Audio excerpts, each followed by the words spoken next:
ప్రభునందు ప్రియులారా, ఈరోజు ఎపిసోడ్కి మీ అందరికీ స్వాగతం. ముందుగా మనం ప్రార్థన చేసుకుని వాక్య ధ్యానంలోకి వెళ్దాం. ప్రేమ కలిగిన మా తండ్రి పరిశుద్ధుడా, మీకు వందనాలు చెల్లించుకుంటున్నాం. మీ కృపను బట్టి, మీ ప్రేమను బట్టి తండ్రి, ఈ సమయంలో మీ సన్నిధిలో మేము చేరి మీ వాక్యం వినటానికి మీరు అనుగ్రహించిన ఈ సమయాన్ని బట్టి మీకు స్తోత్రాలు తండ్రి. మీ యొక్క ఆత్మ ద్వారా మాతో మాట్లాడండి. మాకు కావాల్సిన కృప దయచేయండి. మాకు కావాల్సిన మేలుకొలుపు అనుగ్రహించమని మీ సన్నిధిలో ప్రార్థిస్తున్నాం. మీరు అనుగ్రహించిన ఈ అమూల్యమైన సమయాన్ని బట్టి మీకు వందనాలు, స్తుతులు, స్తోత్రాలు చెల్లించుకుంటూ మా రక్షకుడు మా కొరకు సిలువలో ప్రాణం పెట్టి తిరిగి లేచిన యేసుక్రీస్తు పరిశుద్ధ నామములో ప్రార్థించి అడిగి వేడుకొంచున్నాం తండ్రి, ఆమేన్. ప్రభునందు ప్రియులారా, మన వాక్య ధ్యానం కొరకై మత్తయి సువార్త 6వ అధ్యాయం 31, 32, 33 వచనాలు చదువుకుందామండి. కాబట్టి ఏమి తిందుమో, ఏమి త్రాగుదమో, ఏమి ధరించుకుందామో అని చింతింపకుడి. అన్యజనులు వీటన్నిటి విషయమై విచారింతురు. ఇవన్నీ మీకు కావాలనని మీ పరలోకపు తండ్రికి తెలియను. కాబట్టి మీరు ఆయన రాజ్యమును నీతిని మొదట వెదకుడి, ఇవన్నీ మీకు అనుగ్రహించబడును. ప్రభునందు ప్రియులారా, మనిషికి కావలసినటువంటి తినటం, త్రాగటం, బట్టలు ధరించుకోవటం, ఇవి ప్రాముఖ్యంగా ప్రధానమైనటువంటి అవసరతలు. ప్రతి మనిషి కూడా వీటి గురించే ఆలోచిస్తాడు. తిండి లేకపోతే మన శరీరం పనిచేయదు. మనిషి బ్రతకాలంటే భోజనము, తర్వాత నీరు అనేది చాలా ప్రాముఖ్యమైనవి. తర్వాత దేహాన్ని కాపాడుకోవటానికి వస్త్రాలు ప్రాముఖ్యమైనవి, అవసరం, అత్యవసరం. ఇవి లేకపోతే ఈ లోకంలో మనం జీవించటం కష్టం. ప్రతి మనిషి కూడా వీటన్నిటి గురించి ఆలోచిస్తాడు. వీటన్నిటి గురించి మనిషి ఏవేవో కొన్ని తంత్రాలు చేసి వీటిని పొందుతాడు. కానీ యేసు ప్రభు ఏం చెప్తున్నాడంటే, ఏమంటున్నాడంటే చూడండి, 33వ వచనం. కాబట్టి మీరు ఆయన రాజ్యమును నీతిని మొదట వెదకుడి, అప్పుడు అవన్నీ మీకు అనుగ్రహింపబడును. ఆయన రాజ్యమును నీతిని మొదట వెదకుడి, అప్పుడు అవన్నీ మీకు అనుగ్రహించబడును. మనిషి యొక్క జీవితంలో ప్రధానమైంది నీతి. నీతి లేని జీవితాన్ని దేవుడు ఎన్నటికీ అంగీకరించడు. ప్రభు ఏమంటున్నాడంటే, ఆయన రాజ్యమును నీతిని మొదట వెతకుడి, అవి మీకు అనుగ్రహించబడతాయి. ఆయన రాజ్యాన్ని వెతకాలి, నీతిని వెతకాలి. ఇవి మనం వెతకనట్లయితే అవి మనకు అనుగ్రహించబడవు. మనకు అవి కావాలి అని అంటే ఆయన రాజ్యాన్ని మొదట మనం వెతకాలి. చూడండి, ఆయన రాజ్యము అనేది ప్రతి మనిషికి చాలా అవసరం. ఎందుకంటే మనిషి చనిపోయిన తర్వాత ఏమవుతున్నాడు ఇది ఎవరికి తెలియదు. కానీ బైబిల్ చెప్తుంది, ఏమంటుందనంటే, మనిషి యేసుక్రీస్తుని అంగీకరిస్తే అతడు పరలోకానికి వెళతాడు. యేసుక్రీస్తుని అంగీకరించకుండా చనిపోయాడు అనుకో, అతడు నిత్య నాశనానికి పోతున్నాడు, పాతాళానికి పోతున్నాడు. అయితే మొట్టమొదటిగా మనం ఏం చేయాలంటే ఆయన రాజ్యాన్ని వెతకాలి. ఏమిటి ఆయన రాజ్యము? ఆయన రాజ్యం అంటే ఏమిటి? చూడండి, దేవుని వాక్యం ఏం చెప్తుందనంటే, రోమాపత్రిక 14-17 వచనాన్ని చదువుకుందాం. రోమాపత్రిక 14వ అధ్యాయం 17వ వచనాన్ని మనం చదువుకుందాం. దేవుని రాజ్యము భోజనమును పానమును కాదు గాని నీతియు సమాధానమును పరిశుద్ధాత్మయందలి ఆనందమునై ఉన్నది. దేవుని రాజ్యము భోజనము పానము కాదు, నీతి, సమాధానము, పరిశుద్ధాత్మయందలి ఆనందం. దేవుని రాజ్యం అంటే భోజనము పానము కాదు. చాలామంది దేవుని రాజ్యం అంటే భోజనము పానము అనుకుంటున్నారు. చాలామంది భోజనము పానము కొనకే ఈ లోకంలో దేవుని యొక్క పరిచర్యను చేపట్టారు. చాలామంది యొక్క జీవితాలు కూడా అలాగే ఉన్నాయి. ఎందుకు పనికి రాకపోతే అతడు సువార్తను ప్రకటించాలని ఈ పరిచర్యలోకి వస్తున్నారు. కానీ ఎందుకు వస్తున్నారు అని అంటే వాళ్ళ బ్రతుకు తెరువు కోసం వస్తున్నారు. కానీ దేవుని వాక్యం ఏం చెప్తుందంటే దేవుని రాజ్యం అంటే భోజనము పానము కాదు. ఫిలిప్పీ పత్రిక 3వ అధ్యాయం 19వ వచనాన్ని ఒకసారి చదువుకుందామండి. ఫిలిప్పీ పత్రిక 3వ అధ్యాయం 19వ వచనాన్ని మనం ఒకసారి చదువుకుందాం. నాశనమే వారి అంతము, వారి కడుపే వారికి దేవుడు. వారు తాము సిగ్గుపడవలసిన సంగతుల యందు అతిశయించుచున్నారు, భూ సంబంధమైన వాటినే మనస్కరించుచున్నారు.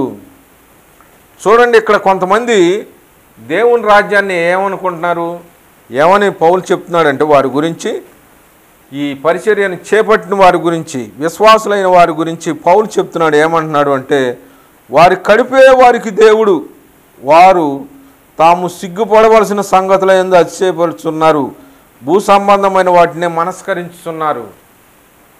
కొంతమందికి కడుపే దేవుడు అని అంటున్నాడు. యాక్చువల్గా దేవుడు అనబడేటువంటి వాడు పూజించబడతారు. కానీ ఇక్కడ వీళ్ళు ఏం చేస్తున్నారంటే వారి కడుపే వారి దేవుడు, అంటే వీళ్ళు కడుపుని ఆరాధిస్తున్నారు. ఉదయం లేవటంతో వాళ్ళు ఏమనుకుంటారంటే, ఓ కడుప, ఈరోజు నీకేం కావాలి, ఎలాంటి భోజనం కావాలి? దేవుని రాజ్యము భోజనము పానము కాదని రోమపత్రికలో చెప్తున్నాడు. కానీ వీళ్ళు ఏమంటున్నారంటే దేవుని రాజ్యం అంటే భోజనము పానమే అనుకుంటున్నారు. కానీ దేవుని రాజ్యము భోజనము పానము కాదు. ఫిలిప్పీ పత్రికలో కొంతమంది విశ్వాసులు భోజనాన్నే ప్రేమించారు. వారి కడుపే వారి దేవుడు, అంటే కడుపుని వాళ్ళు ఆరాధిస్తున్నారు. ఇప్పుడు చాలామంది భోజనము పానము, పానం అంటే మనం వైన్ అని కూడా అనుకోవచ్చు. అంటే చాలామంది వైన్ తాగేటువంటి వారు, పానాన్ని సేవించేటువంటి వారు, ఈరోజు నీకేం కావాలి, నీకు ఒక క్వార్టర్ కావాలా, లేకపోతే ఫుల్ బాటిల్ తాగుతావా, ఎంత తాగుతావు, ఓ కడుప అని కడుపుని ఆరాధించేటువంటి వారు ఉన్నారు. అదే అక్కడ ఉన్న వారి గురించి పౌలు చెప్తున్నాడు. ఫిలిప్పీలో ఉన్నవారికి ఏమంటున్నారంటే వారి కడుపే వారి దేవుడు, వారు తాము సిగ్గుపడవలసిన సంగతుల యందు అతిశయపడుచున్నారు, భూ సంబంధమైన వాటిని మనస్కరించున్నారు, నాశనమే వారి అంతము.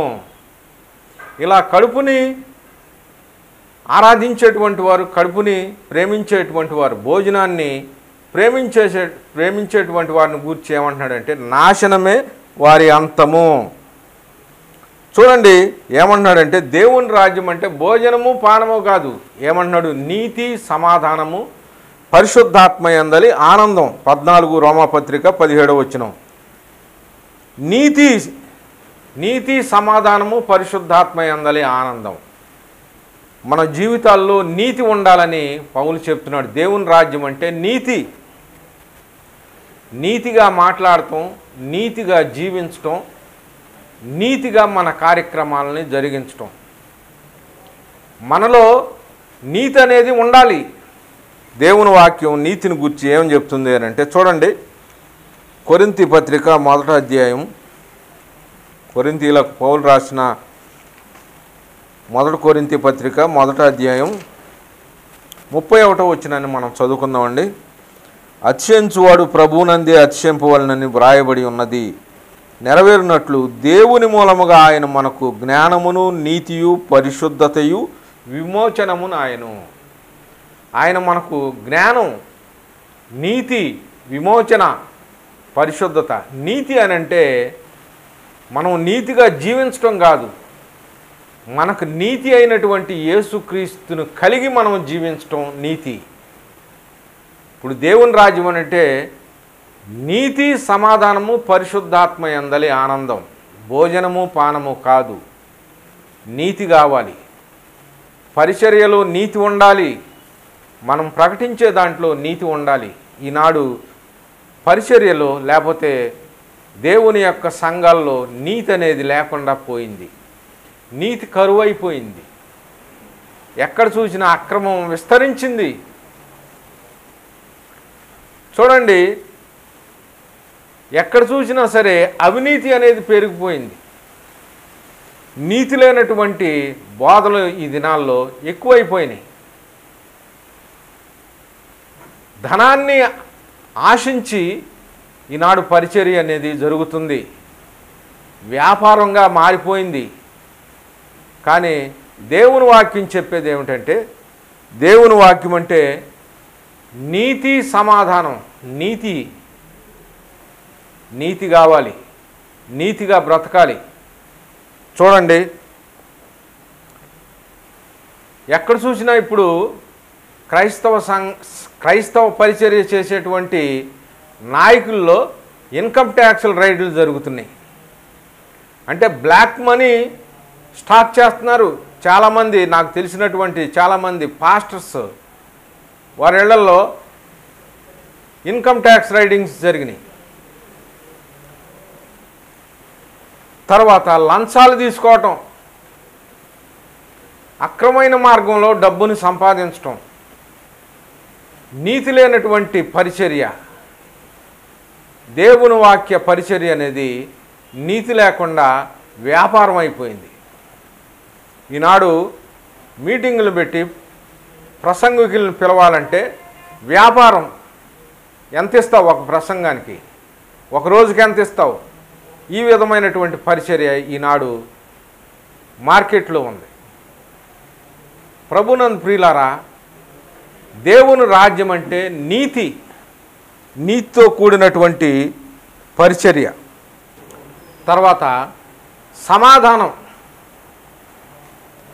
ఎఫెసీ పత్రిక 2వ అధ్యాయం 13-15 వచనాలు చదువుకుందామండి. సమాధానాన్ని గురించి. ఎఫెసీ పత్రిక 2వ అధ్యాయం 13-14 వచనాలు మనం చదువుకుందామండి. మునుపు దూరస్తులైన మీరు ఇప్పుడు క్రీస్తు యేసునందు క్రీస్తు రక్తము వలన సమీపస్తులై ఉన్నారు. ఆయన మీకును మాకును ఉండిన ద్వేషమును అనగా విధిరూపకమైన ఆజ్ఞలు గల ధర్మశాస్త్రమును తన శరీరమందు కొట్టివేటి చేత మధ్యగోడను పడగొట్టి మన ఉభయులను ఏకం చేసెను. ఇట్లు సంధి చేసు ఈ ఇద్దరిని తన యందు ఒక నూతన పురుషునిగా సృష్టించి ఆ శిలువ వలన ఆ ద్వేషమును సంహరించి దాని ద్వారా వీరిద్దరిని ఏక శరీరముగా చేసి దేవునితో సమాధానపరచవలని ఇలాగ చేసిన గనుక ఆయన మనకు సమాధానకారకుడయ్యను. ఆయన మనకు సమాధానకారకుడు. విడివిడిగా జీవించేటువంటి వారిని దేవుడు యేసుక్రీస్తు ద్వారా తన యందు ఒక నూతన పురుషునిగా, ఒక వ్యక్తిగా సృజించాడు, ఒక సంఘముగా ఆయన చేశాడు. మనుషుల మధ్యన ఉన్నటువంటి విభేదాలు పోయి అందరూ ఒకటయ్యారు, ఒక శరీరం అయ్యారు. మనిషికి మధ్యన విద్వేషాలు ఉండకూడదు. సంఘానికి మధ్యన విద్వేషాలు ఉండకూడదు. దేవుని పరిచర్య చేసే వారి మధ్యన రాజకీయాలు ఉండకూడదు, పార్టీలు ఉండకూడదు. సమాధానం ఉండాలి. భార్యాభర్తల మధ్య సమాధానం, పిల్లలు తల్లిదండ్రుల మధ్య సమాధానం, ప్రతి విశ్వాసికి మధ్యన సమాధానం అనేది ఉండాలి. అదే దేవుని రాజ్యం. నీతి సమాధానము పరిశుద్ధాత్మ యందలి ఆనందమునై ఉన్నది. కనుక ప్రభునందు ప్రియులారా, సమాధానం అనేది ప్రతి ఒక్కరి మధ్యన ఉండాలి. సహోదరుల మధ్యన సమాధానం అనేది ఏలుబడి చేయాలి. ప్రేమ అనేది ఉండాలి. తర్వాత ఏమంటున్నాడంటే, ఆయనే మనకు సమాధానకారకుడు. దేవునికి మనకు ఉన్న శత్రుత్వాన్ని యేసుక్రీస్తు ద్వారా దాన్ని తొలగించి మనందరం దేవునితో సమాధానం కలిగి ఉన్నాం. ఆయనతో ఇప్పుడు మనం సమాధాన స్థితిని పొంది ఉన్నాం.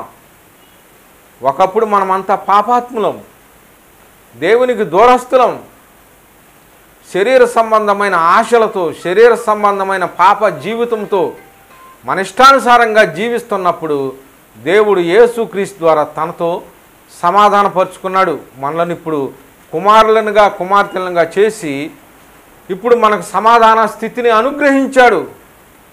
మనలను ఆయన బిడ్డలుగా చేసుకున్నాడు. కనుక ప్రభునందు ప్రియులారా, మన యొక్క జీవితాల్లో సమాధానం, ప్రతి ఒక్కరితో సమాధానం. ఈనాడు కొత్తగా పెళ్ళైనటువంటి జంటలు వెంటనే విడిపోతున్నారు, డైవర్స్ తీసుకుంటున్నారు, స్వేచ్ఛ జీవితాన్ని కోరుకుంటున్నారు. భార్యాభర్తల మధ్యన సమాధానం లేకుండా పోయింది. కానీ ఇది తప్పు అని దేవుని యొక్క వాక్యం చెప్తుంది. దేవుని రాజ్యం అంటే విడివిడిగా బ్రతకటం కాదు, స్వేచ్ఛగా బ్రతకటం కాదు, సమాధానం కలిగి బ్రతకటం. ఈ లోకంలో యేసుక్రీస్తుకి మనం లోబడి, ఆయన ఆజ్ఞలకు మనం లోబడి జీవించాలి. అప్పుడే మనం సమాధానం కలిగి ఉంటాం. అలా సమాధానం లేనప్పుడు అది దేవుని రాజ్యం కానే కాదు. చాలామంది ప్రార్థన చేస్తారు, కానీ ప్రార్థన చేయాలి, కానీ సమాధానంతో కూడినటువంటి ప్రార్థన చేయాలి. ఎవరైతే శత్రువులు ఉన్నారో వాళ్ళతో మనం సమాధాన పడాలి. ఎవరైతే మనల్ని బాధ కలిగిస్తారో వాళ్ళతో మనం సమాధానం కలిగి ఉండాలి. చూడండి, చాలామంది యేసు ప్రభు అన్నాడు, జనులు మిమ్మల్ని హింసించి నిందించి మీ మీద చెడ్డ మాటలల్లా పలుకున్నప్పుడు మీరు ధన్యులు, సంతోషించి ఆనందించండి, అప్పుడు మీ పరలోకమందు మీ ఫలము అధికమవును. ఒకరు మనల్ని నిందించినప్పుడు, తిట్టినప్పుడు, ఒకరు మనల్ని కొట్టినప్పుడు కూడా మనం సంతోషించి ఆనందించాలి. ఎవరైనా మనల్ని బూతులు తిట్టారనుకోండి, దేవుని స్తోత్రం, థ్యాంక్ యూ అని చెప్పడమే. నువ్వు చెడ్డవాడివి, నువ్వు మంచివాడివి కాదన్నప్పుడు థ్యాంక్ యూ, దేవునికి స్తోత్రం అని చెప్పాలి. అంతేగాని ఒక కౌంటర్లు వేసి వాళ్ళని తిడటం కానీ, వాళ్ళని దూషించడం కానీ, వాళ్ళతో పగపెట్టుకుని ఈ విధంగా ఉండటం అనేది అది దేవుని రాజ్యం యొక్క లక్షణం కానే కాదు. ప్రభువునందు ప్రియులారా, మన జీవితాల్లో సమాధానం కలిగి జీవించాలి, నీతి కలిగి జీవించాలి. అదే దేవుని రాజ్యం. నీతి లేనటువంటి జీవితం దేవుని రాజ్యం కానే కాదు. దేవుని రాజ్యంలో జీవించేటువంటి వాడు, దేవుని రాజ్యంతో సంబంధం కలిగి ఉన్నటువంటి వాడు నీతి కలిగి ఉండాలి. మనీ ఉపయోగించే విషయంలో నీతి ఉండాలి. ఒక సేవకుడు తనకొచ్చే ఆదాయంతో, సంఘం మీద వచ్చే ఆదాయంతో ఏసీ కార్లు కొనుక్కున్నాడు, పెద్ద ఫ్లాట్లు కొనుక్కున్నాడు.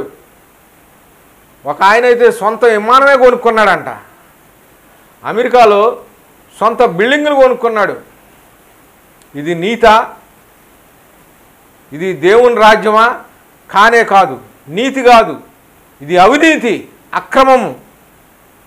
కానీ దేవుని వాక్యం ఏం చెప్తుందంటే, దేవుని రాజ్యం అంటే నీతి, సమాధానము, పరిశుద్ధాత్మ యందలి ఆనందమునై ఉన్నది. ప్రభునందు ప్రియులారా, దేవుని రాజ్యం అంటే ఇంకో మాట మనం చదువుకుందాం. లోకాసు వార్త 22-24 వచనం చదువుకుందాం. లోకాసు వార్త 22-24 వచనాన్ని మనం చదువుకుందాం.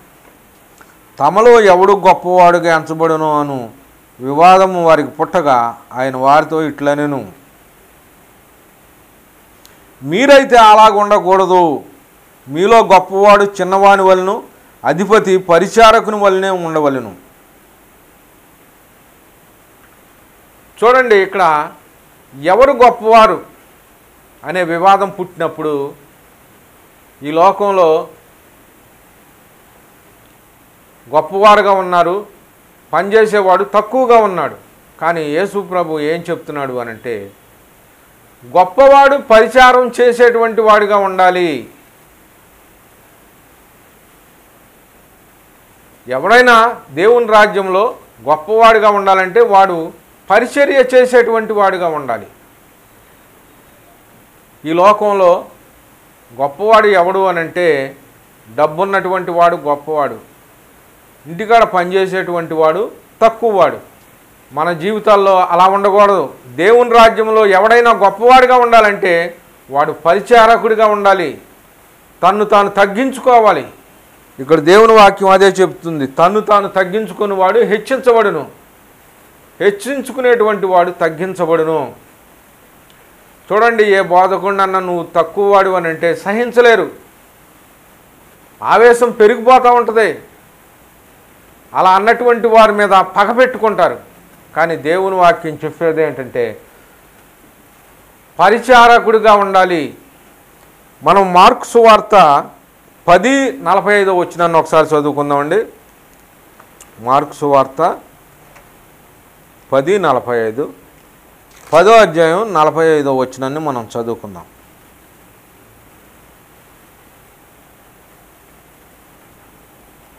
మనిషి కుమారుడు పరిచారము చేయించుకున్నటకు రాలేదు, కానీ పరిచారము చేయుటకును అనేకులకు ప్రతిగా విమోచన క్రయదానముగా తన ప్రాణమును ఇచ్చుటకును వచ్చెను.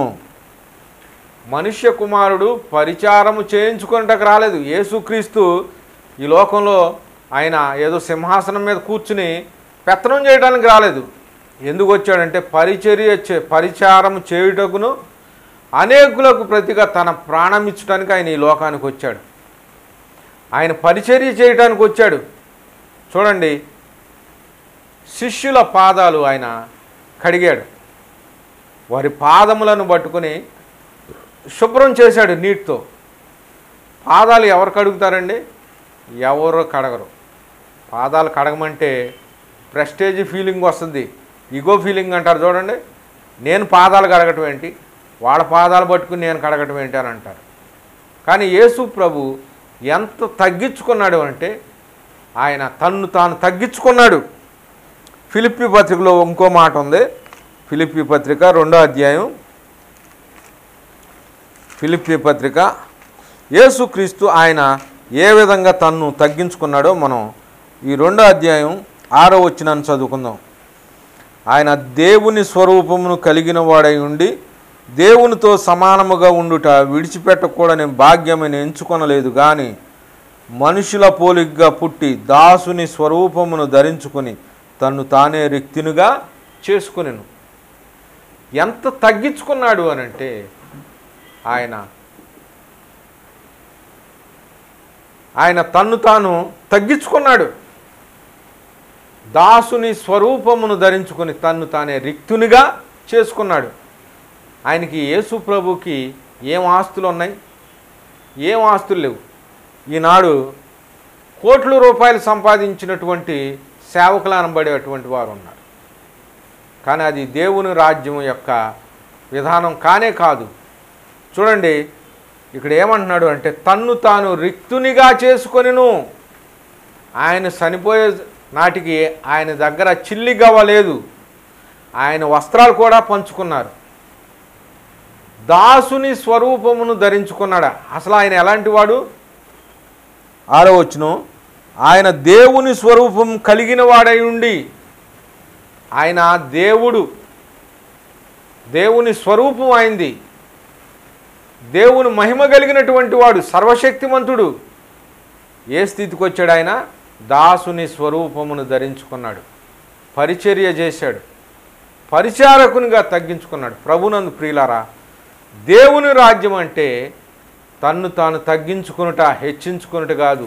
మన జీవితాల్లో, సంఘాల్లో, మరి ముఖ్యంగా సేవకులు అనబడేటువంటి వారు, పాస్టర్లు అనబడేటువంటి వాడు తమ్ము తాము తగ్గించుకోవాలి.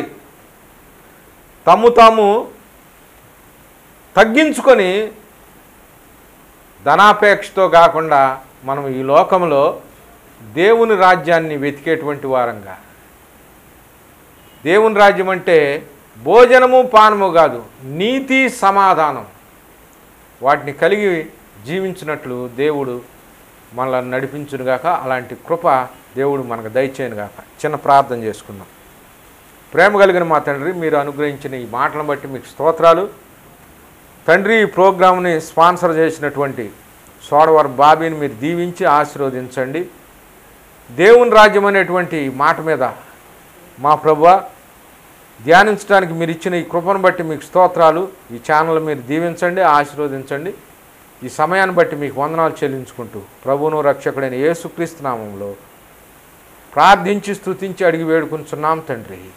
ఆమెన్. ఆమెన్. అందరికి వందనాలండి.